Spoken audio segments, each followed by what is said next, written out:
I've been thinking about Biden's vaccine mandate for about a month now, and I think I've got the solution.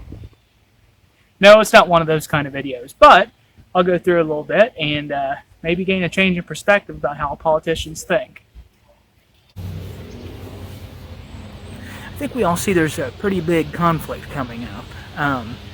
Ever since, it's the middle of October right now, and ever since old Biden did the vaccine mandate announcement in the middle or beginning of September, for a little over a month now, I can't seem to work through a way past this.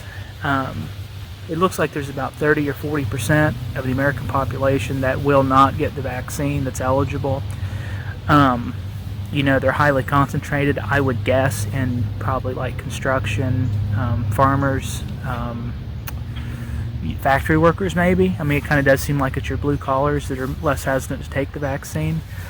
No matter where your stance is on this, this is a rock and a hard place the Biden administration's in. How are they going to walk this back if this backfires? Or what if they stick to it? I mean, both scenarios are horrible, no matter how you feel about it. Those scenarios we had in front of us are terrible.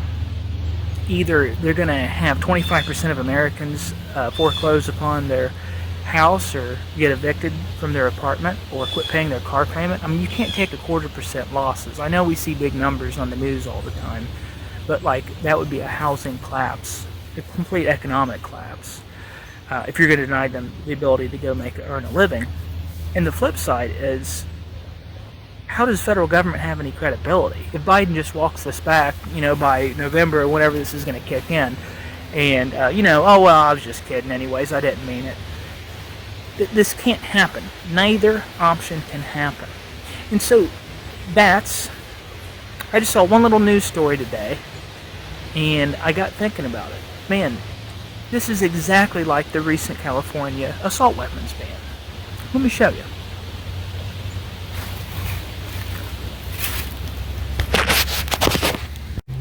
So they had to make this illegal in California, make an assault weapons ban. Well, how do you do that when you have tens of thousands of people that own this rifle that aren't going to stand for it, and you have people that put you in office that demand an assault weapons ban? Well, what you do is, if you're the government of California, look at the features here of an AR-15, and one feature of this is the pistol grip. So, what they decided to do is in California, if you sell an AR-15, it's got a grip that looks like that on it. No longer can you wrap your thumb around it completely. So, since it's not a pistol grip, they declare it not an assault rifle. Therefore, they can, to the people that put them in office, declare they banned assault rifles, and the people that own assault rifles that aren't willing to change, they can still own them, just as long as they switch out the grip. That's called a compromise. But, I mean, let's be honest, it's a compromise that doesn't make any sense. It's just one that you can just get some points on the board with. So the news story that got me thinking all of this was Tim Pool just ran a story that that nurses in New York City, in fact, can file a religious exemption. That's what a judge just declared.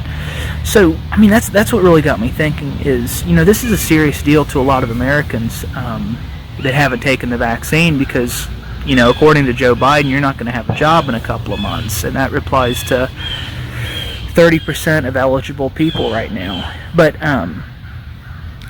that's what they're going to do, I think, is just like what they're doing in New York. They're not going to be mass firings. You're going to be able to keep your job. Joe Biden's going to be able to claim victory that he has vaccinated 100% of eligible employees are vaccinated in the United States. Well, they're just going to not mention that everybody else that doesn't take the vaccine is going to qualify for a religious exemption. I mean, think about it.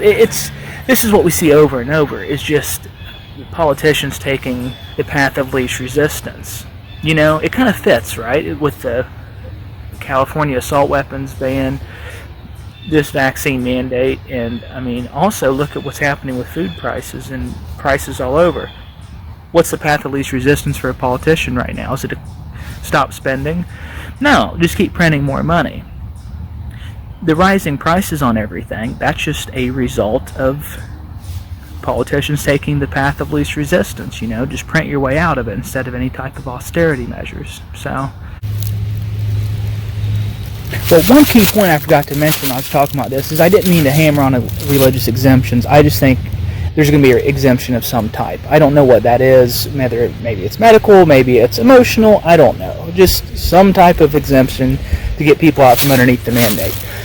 I think I'm going to start actually putting some more videos out. So, maybe like and subscribe if you would, or maybe share. Because, I think it's at least a worthy theory to come up with, because a lot of people are worried about this, and these are very uncertain times. So, take it easy.